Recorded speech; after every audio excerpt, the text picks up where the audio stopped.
Hey guys, welcome back to my YouTube channel Nidhi Sharma SMS. Myself Nidhi Sharma. I am pursuing my BSc Nursing from SMS College Jaipur.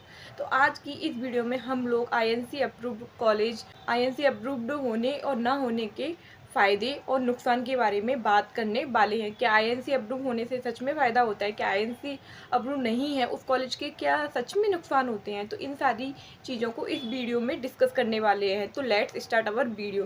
देखो, INC होने का सबसे बड़ा फ़ायदा तो ये होता है कि ऑल इंडिया लेवल पर जितनी भी वैकेंसीज आती हैं सेंट्रल लेवल पे, आप उन सभी वैकेंसी के लिए एलिजिबल होते हो। यानी कि जैसे एम्स नॉर्थ हुआ, वो सेंट्रल लेवल का आपका गवर्नमेंट एग्जाम होता है, तो उसके लिए आपको INC अप्रूव कॉलेज से BSc नर्सिंग कंप्लीट होनी चाहिए। यदि आपकी BSc nursing INC approve college से नहीं है तो आप वो एग्ज़ाम नहीं दे पाओगे।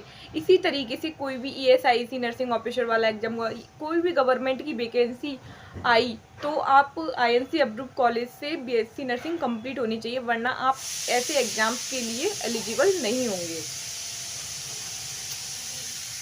और INC अप्रूव नहीं होने से क्या नुकसान हो सकते हैं, जैसे कि मैंने बताया अभी कि सेंट्रल लेवल की जो वैकेंसी आएंगी आप उसके लिए एलिजिबल नहीं होगे, आप उसमें पार्टिसिपेट नहीं कर पाओगे। यानी कि आपका जो जॉब लगने का चांसेज है वो कम हो जाएगा। जैसे कि आप ऑल इंडिया की जितनी भी वैकेंसी आती हैं आप उनको उनमें पार्टिसिपेट नहीं कर पाओगे। आप ओनली जिस स्टेट से आपने किया है सिर्फ और सिर्फ वहीं की वैकेंसी के लिए आप एलिजिबल हो पाओगे। जैसे कि आपने MP से किया है और वो INC अप्रूव नहीं है, तो आप सिर्फ MP की ही वैकेंसी निकलेंगी, आप उनके लिए एलिजिबल हो पाओगे, ना कि अदर स्टेट की। अदर स्टेट के लिए आप कर सकते हो, लेकिन वहाँ पे आपको अलग से रजिस्ट्रेशन करवाना होगा। लेकिन जो बड़े बड़े एग्जाम्स होते हैं, सेंट्रल लेवल के एग्जाम्स होते हैं, उनके लिए आप एलिजिबल नहीं होते हो। सबसे बड़ी एंड इम्पॉर्टेंट चीज़ तो ये है कि आपका जहाँ ज़्यादा चांस होगा जॉब लगने का, जहाँ आप ज़्यादा पार्टिसिपेट कर पाओगे, वहाँ आपका उतना ही, यदि INC अप्रूव से नहीं करते हो तो आपका जॉब लगने के जो चांसेज हैं, पॉसिबिलिटी है, वो कम हो जाएगी। इसीलिए आपको INC अप्रूव्ड कॉलेज से ही BSc नर्सिंग करनी चाहिए मेरे अकॉर्डिंग। तो यदि आपने INC अप्रूव कॉलेज से BSc नर्सिंग कंप्लीट नहीं की है तो आपका जॉब का जो क्राइटेरिया है वो कम हो जाएगा, आपके जॉब लगने की जो पॉसिबिलिटी है वो काफ़ी कम हो जाएगी, और आप एक लिमिटेड रीजन तक ही अपनी जॉब अब जॉब ले पाओगे, जहाँ पे आप सिर्फ और सिर्फ अपने स्टेट के या फिर एक दो स्टेट के, अदर स्टेट के एग्ज़ाम्स के लिए एलिजिबल होगे।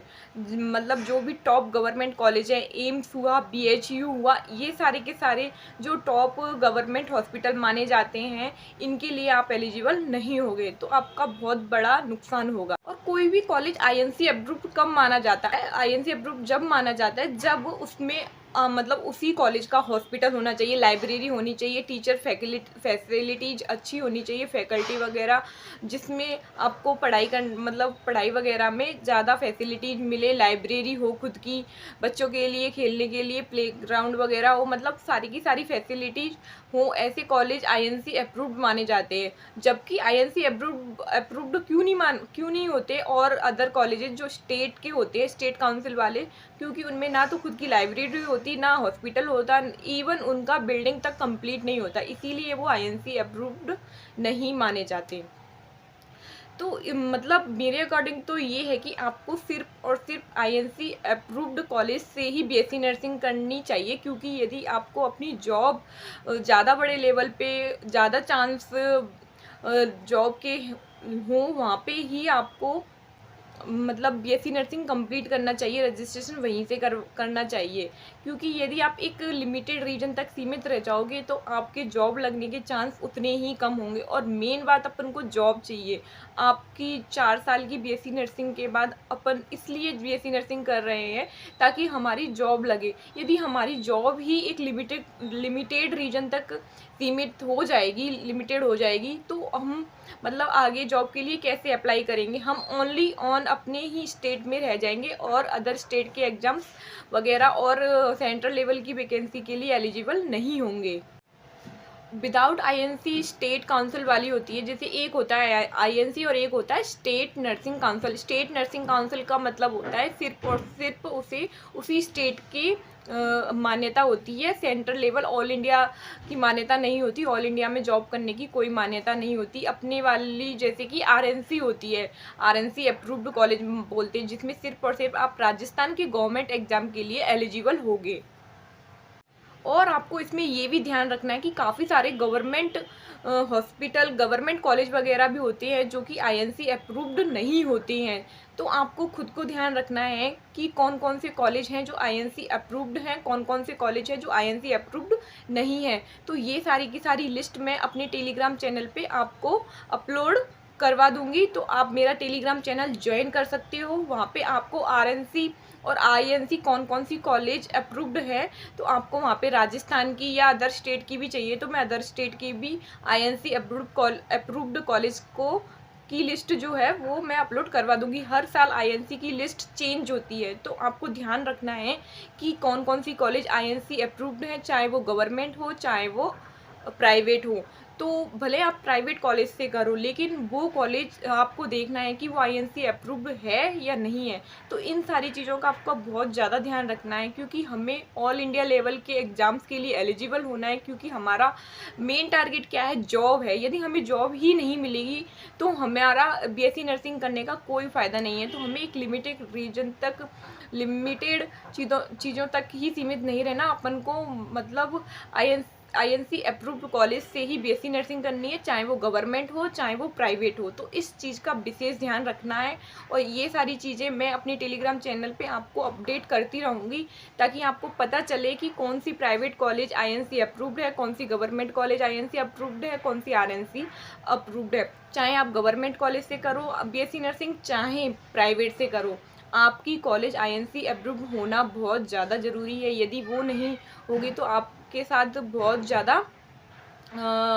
बहुत बड़ा धोखा होगा। तो काफ़ी सारे बच्चे होते हैं जो एडमिशन तो ले लेते हैं, लेकिन उनको ये नहीं पता होता कि हमारी कॉलेज आईएनसी अप्रूव्ड है या नहीं। बाद में पता चलता है तो इसका कोई फ़ायदा नहीं होता। और आईएनसी अप्रूव्ड जब माना जाता है जब वो उसी साल में, जिस साल आपने जैसे 2024 में एडमिशन लिया, तो 2024 में ही आपकी जो कॉलेज है आईएनसी अप्रूव्ड होनी चाहिए। भले वो अगले साल हट जाए, जिस साल आपने एडमिशन लिया है उसी साल आपकी कॉलेज आईएनसी अप्रूव्ड होना ज़रूरी है। तो बाद में हट जाता है तो उसमें आपका नहीं माना जाता, आपके एडमिशन टाइम का ही अप्रूवल माना जाता है। ठीक है, तो आपको ये ध्यान रखना है एडमिशन करवाते टाइम कि मेरी कॉलेज आईएनसी अप्रूव्ड है या नहीं, क्योंकि आईएनसी होने के बहुत ज़्यादा फ़ायदे हैं और आईएनसी अप्रूव्ड नहीं होने के बहुत ज़्यादा नुकसान है। वो है मेन आपका जॉब। यदि हाँ, जो बच्चा ओनली, जैसे मैं राजस्थान का हूँ, मुझे तो सिर्फ और सिर्फ राजस्थान में ही जॉब करनी है, मैं यूपी का हूँ, मुझे तो कोई दिक्कत नहीं है, मुझे तो सिर्फ यूपी में ही जॉब करनी है, मैं एमपी का हूँ, एमपी में ही जॉब करनी है, तो ऐसे कोई बच्चे हैं उनके लिए फ़ायदा है। बट आज के ज़माने में बहुत ज़्यादा कॉम्पिटिशन है, बहुत ज़्यादा कॉम्पिटिशन है, तो हमारे लिए जॉब के भी ऑप्शंस ज़्यादा होने चाहिए। और आईएनसी अप्रूव्ड होने से हमारे लिए जॉब के बहुत ज़्यादा ऑप्शंस हो जाते हैं। इसीलिए आईएनसी अप्रूव्ड कॉलेज को ही अपन को चूज़ करना चाहिए और उसी कॉलेज में ही आपको एडमिशन लेना चाहिए, चाहे वो प्राइवेट हो चाहे गवर्नमेंट हो। देखो, प्राइवेट में थोड़े ज़्यादा पैसे लगेंगे, लेकिन यदि आईएनसी अप्रूव्ड हुई तो जॉब के चांस ज़्यादा होंगे। यदि एक बार जॉब लग गई तो आप 1 से 2 साल में, वो 1 साल के अंदर ही अंदर, 2 साल तो बहुत हो गया, 1 साल के अंदर ही अंदर आप जैसे एम्स नॉट सीट निकाल लिया, उसकी 90,000 के आसपास आपको पता ही है सैलरी होती है। तो आपको आईएनसी अप्रूव्ड कॉलेज में ही एडमिशन लेना चाहिए। आपको ये नहीं सोचना चाहिए कि भाई मैं प्राइवेट से कर रहा हूँ तो मुझे नुकसान हो रहा है। आपको प्राइवेट में आईएनसी अप्रूव्ड कॉलेज का ध्यान रखना है कि मेरा कॉलेज आईएनसी अप्रूव्ड है। देखो, कॉलेज वाले तो नहीं बताते, काफ़ी सारे आपको लिस्ट देख के और खुद बात करके उस चीज़ को ध्यान में रखना है। तो आपको विशेष ध्यान रखना है इस चीज़ का। और बाकी मेरी तरफ से जो भी आपकी काउंसलिंग के रिगार्डिंग हेल्प होगी, मैं आपको फुल हेल्प करने का ट्राई करूँगी। और आपको यदि मेरी पर्सनल गाइडेंस में आपको काउंसलिंग करवानी है तो आप स्क्रीन पे दिए हुए नंबर पे मुझे कांटेक्ट कर सकते हो। बाकी मैं कमेंट में अपना नंबर पिन कर दूँगी, तो जो भी हेल्प मेरे से होगी मैं आपकी हेल्प करने का ट्राई करूँगी। बाकी काउंसलिंग के रिगार्डिंग कोई भी डाउट है तो आप मुझे ज़रूर कमेंट करें। तो ये सारे फ़ायदे हैं आईएनसी अप्रूव्ड होने के और नहीं होने के। तो आज की इस वीडियो में इतना ही, मिलते हैं नेक्स्ट वीडियो में। और कोई डाउट हो तो मुझे ज़रूर बताना। बाकी काउंसलिंग कब से स्टार्ट होगी, ये सारा का सारा आपके माइंड में बहुत सारे बच्चों के में डाउट चल रहा है। देखो, काउंसलिंग का नोटिफिकेशन जल्दी ही आएगा। जैसे ही नोटिफिकेशन आता है मैं आपके लिए वीडियो अपलोड कर दूँगी, तो उस चीज़ का आप इतना ज़्यादा टेंशन मत लो। आप अभी अपने डॉक्यूमेंट बनवाने के लिए रेडी रहो, ताकि आपको बाद में कोई भी प्रॉब्लम फेस ना करनी पड़े। तो आज की इस वीडियो में इतना ही, मिलते हैं नेक्स्ट वीडियो में। तब तक के लिए बाय बाय।